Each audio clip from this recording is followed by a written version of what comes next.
আজকের বিষয় এ থেকে জেড পর্যন্ত সংস্কার প্রসঙ্গে প্রতিবেদন মাননীয় অন্তর্বর্তীকালীন সরকারের প্রধান উপদেষ্টা ডাক্তার ইউনূস সাহেব, আপনার সে অসংখ্য ধন্যবাদ ও সাধুবাদ জানাই।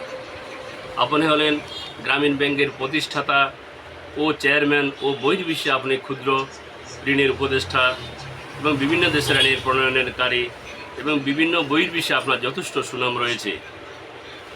বিদেশে ও দেশে আপনার যথেষ্ট সুনাম রয়েছে। আপনার প্রতি আমাদের আকুল আবেদন, আপনি সোনার বাংলাকে এমনভাবে সাজাবেন যাতে করে দুর্নীতি কোনো সেক্টরে না থাকে এবং যেই সরকারে ভবিষ্যতে আসবে দুর্নীতির কথা মনে পড়লে যেন ভয় পায়। দেশের দুর্নীতি যদি বেশি হয় তাহলে এদেশের গরিব ও অসহায় মানুষ কষ্ট পায় বেশি, কারণ কোনোদিন কোনো কিছু কিনতে গেলে হাতের নাগালে থাকে না, তখনই গরিব অসহায় কষ্ট পায় বেশি, কাউকে কিছু বলতে পারে না।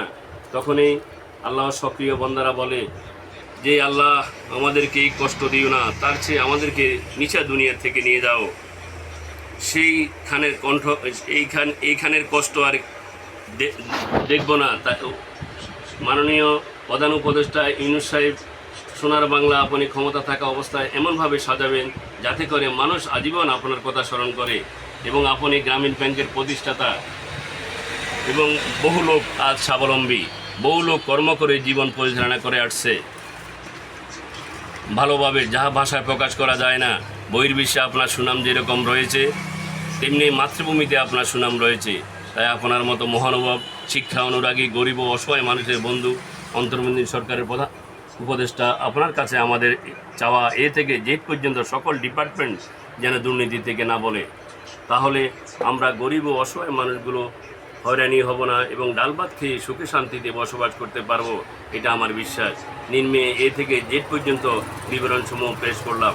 মনোভূত হবে কিনা জানি না, ভুল ত্রুটি হইলে ক্ষমার দৃষ্টিতে দেখবেন। প্রথম, 1 নম্বর, দ্রব্যমূল্য সিন্ডিকেট ভেঙে ভালোভাবে মনিটরি করে দেশের মানুষ দ্রব্যমূল্য কিনতে হিমশিম যেন না খায়। 2, ভূমি অফিসে যেন দুর্নীতি না হয়, যেমন 1 টাকার কাজ করে যেন 100 টাকা দাবি না করে। 3, পাসপোর্ট অফিসের দুর্নীতি থেকে মুক্তি পায়, জনগণ যেন সতেজ নিঃশ্বাস নিয়ে মনোবল নিয়ে হাসি মুখে ঘরে ফিরে যেতে পারে। পাসপোর্ট অফিসের দুর্নীতির কারণে বহু যুবক ঘরে বসে আছে উচ্চশিক্ষা গ্রহণ করে। 4, বাংলাদেশের থানাগুলোতে দুর্নীতির কারণে সুশাসন প্রতিষ্ঠিত হচ্ছে না, কারণ তারা অসহায় মানুষেরকে হয়রানি করছে বেশি। তাই আজ প্রতিটি থানা নিস্তেজ হয়েছে। ভবিষ্যতে যেন পুলিশ মানুষের বন্ধু হয়, তাহলে আমাদের দেশে থানা সুশাসন প্রতিষ্ঠিত হবে এবং নিঃসঙ্গ থাকবে না। 5, ইউনিয়ন পরিষদগুলো দুর্নীতি থেকে রেহাই পাচ্ছে না। 6, বিদ্যুৎ বিভাগও দুর্নীতি থেকে রেহাই পাচ্ছে না। 7, বাখরাবাদ গ্যাস অফিসগুলো দুর্নীতি থেকে রেহাই পাচ্ছে না। বিআরটিসিতেও দুর্নীতি থেকে রেহাই পাচ্ছে না। সড়ক ও জনপথ বিভাগও দুর্নীতি থেকে রেহাই পাচ্ছে না। ডাক বিভাগও দুর্নীতি থেকে রেহাই পাচ্ছে না। বিভিন্ন সেতুতে টোল নিয়ে দুর্নীতি থেকে রেহাই পাচ্ছে না। বিএসটিআই দুর্নীতি থেকে রেহাই পাচ্ছে না। রাজস্ব খাতে দুর্নীতি থেকে রেহাই পাচ্ছে না। শিক্ষা খাতেও বিভিন্ন দুর্নীতি থেকে রেহাই পাচ্ছে না। বিভিন্ন মসজিদ ও মন্দিরও দুর্নীতি থেকে রেহাই পাচ্ছে না।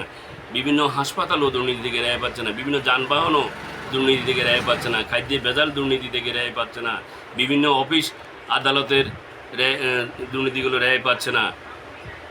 64টি জেলায় ওমেক্স চাউল বিতরণ কেন্দ্রগুলো দুর্নীতি থেকে রেহাই পাচ্ছে না। আইন ও বিচার বিভাগ সুষ্ঠু তদন্তের মাধ্যমে যেন অপরাধী বিচার হয় এবং নিরপরাধী যেন বুক ফুলিয়ে সমাজে হাসি মুখে বসবাস করতে পারে। সমাজ সেবা অধিদপ্তরগুলো দুর্নীতি থেকে রেহাই পাচ্ছে না। বিভিন্ন ইউনিয়ন ভিত্তিক উপকমিউনিটি ক্লিনিকগুলো দুর্নীতি থেকে রেহাই পাচ্ছে না। বিভিন্ন ওষুধ কোম্পানি দুর্নীতি থেকে রেহাই পাচ্ছে না। বিভিন্ন কোমল পানীয় কোম্পানিগুলো দুর্নীতি থেকে রেহাই পাচ্ছে না। বিশেষ দ্রষ্টব্য, দুর্নীতি অনিয়ম দূর হলে সব দেশ জুড়ে বয়ে যাবে হাসি কলরব, সোনার বাংলাদেশ। ইতি, আমি পবিত্র কুমার, মাইদিকোট, নোয়াখালী।